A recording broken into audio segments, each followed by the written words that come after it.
The Old Man and the Sea, part 36. I know it's late to say sorry, because it was the last video. I think I called it 34 when it was 35 and the other 33. I hope you forgive me, but I don't know how to edit things, you know. I don't even know, I was just watching the video here, how to, you know, put those asterisks on the screen saying, no, not that, but that. It's very frustrating to me. Okay, but I'm pretty sure this is part 36. When he was even with him and had the fish's head against the bow, he could not believe his size. But he untied the harpoon rope from the bit, passed it through the fish's gills and out his jaws, made a turn around his sword, then passed the rope through the other gill, made another turn around the bill, and knotted the double rope and made it fast to the bit in the bow. He cut the rope then and went astern to noose the tail. The fish had turned silver from his original purple and silver. And the stripes showed the same pale violet color as his tail. They were wider than a man's hand with his fingers spread, and the fish's eye looked as detached as the mirrors in a periscope or as a saint in a procession. Remember, your job when you're reading a book like that is to picture stuff. That's why the author spends time describing things, because you have to picture stuff in your head. This is one of the most important jobs we have when you are reading literature, alright? Not only imagine, not only understand the things in concepts, but to actually picture the things. Remember, his eyes were as detached as the mirrors in a periscope, okay, because his eyes wouldn't fix anywhere, because of course the fish was dead, or it would be detached as a saint in a procession. Not the eyes of a saint, but you know, a saint is not interacting with people. The saint is there and everybody else is in another world, right? Of course, you also have this idea of you know, being in another world, but also being higher and more noble than people around you, because after all you are a saint. It was the only way to kill him, the old man said. He was feeling better since the water, and he knew he would not go away, and his head was clear. He's over 1,500 pounds the way he is, he thought. 1,500 pounds, we're talking about 680 kilograms. Maybe much more. If he dresses out 2/3 of that at 30 cents a pound, dress out is very specific for this context here. It means, look, when you're selling a fish, let's imagine you caught a fish like this.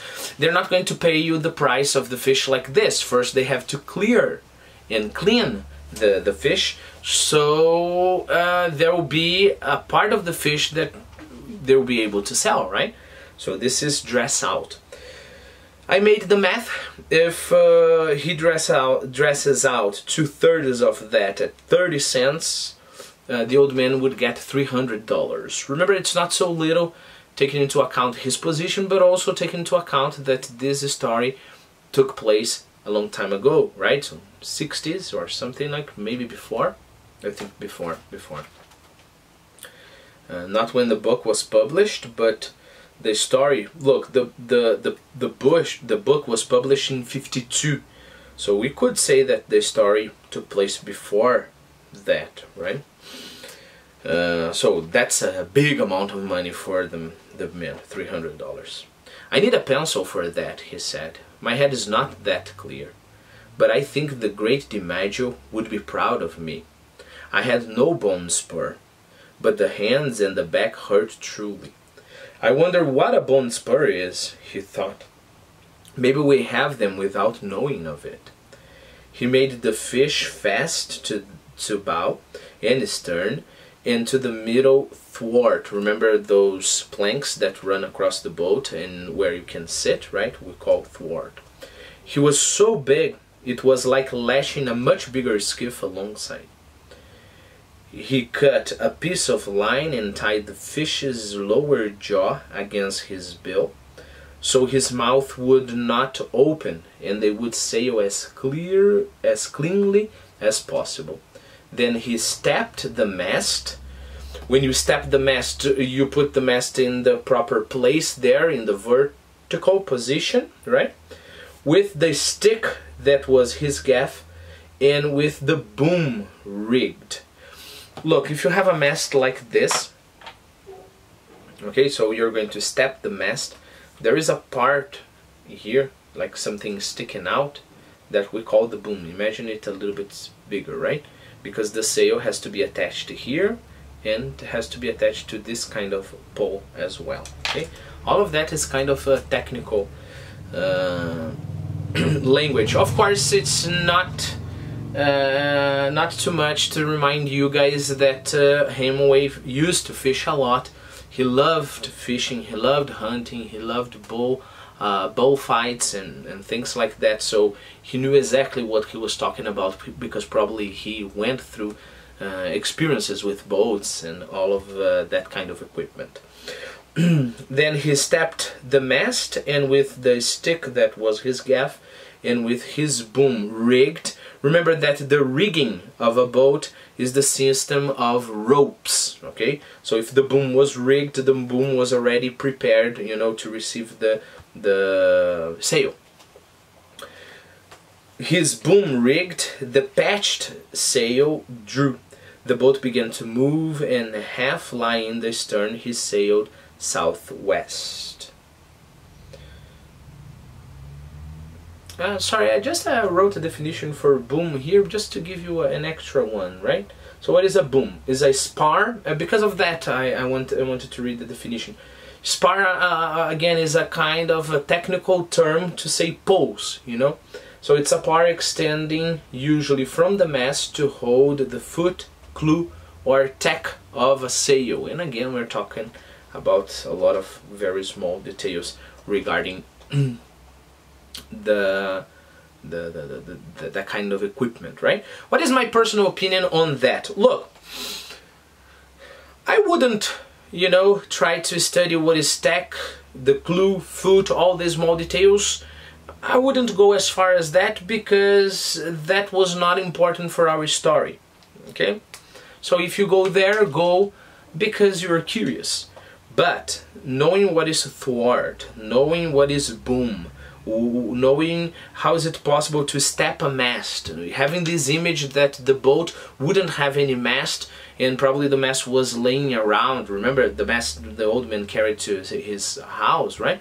So having all of that idea, I think it's our obligation, right? Because the narrator is focusing on those things. He did not need a compass to tell him where southwest was. He only needed to feel the feel of the trade wind and the drawing of the sail. I would like to remind you that the trade wind is a specific, constant wind that runs throughout the globe, right? It's like a highway for fishermen, for people that work in the water. I better put a small line out with a harpoon on it and try to get something to eat and drink for the moisture. But he could not find a harpoon, and his sardines were rotten. So he hooked a patch of yellow gulf weed with the gaff as they passed, and shook it so that the small shrimps that were in it fell onto the planking of the skiff. There were more than a dozen of them, and they jumped and kicked like sand flea. The old man pinched their heads off with his thumb and forefinger and ate them, chewing up the shells and the tails. They were very tiny, but he knew they were nourishing and they tasted good. The old man still had 2 drinks of water in the bottle, and he used half of one he used half of one after he had eaten the shrimps. The skiff was sailing well, considering the handicaps, and he steered with the tiller under his arm.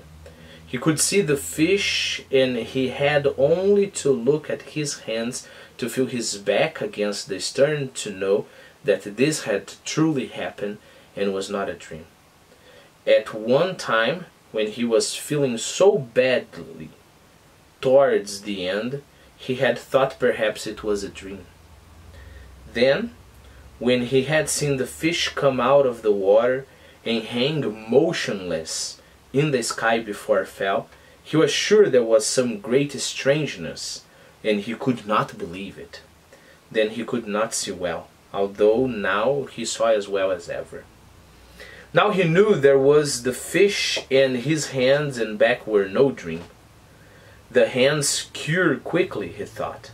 I bled them clean, and the salt water will heal them. The dark water of the true Gulf is the greatest healer that there is. All I must do is keep the head clear. The hands have done their work, and we sail well. With his mouth shut and his tail straight up and down, we sail like brothers. Then his head started to become a little unclear, and he thought, is he bringing me in, or am I bringing him in? If I were towing him behind, there would be no question, nor if the fish were in the skiff with all dignity gone, there would be no question either. But they were sailing together, lashed side by side, and the old man thought, let him bring me in if it pleases him. I am only better than him through trickery, and he meant me no harm.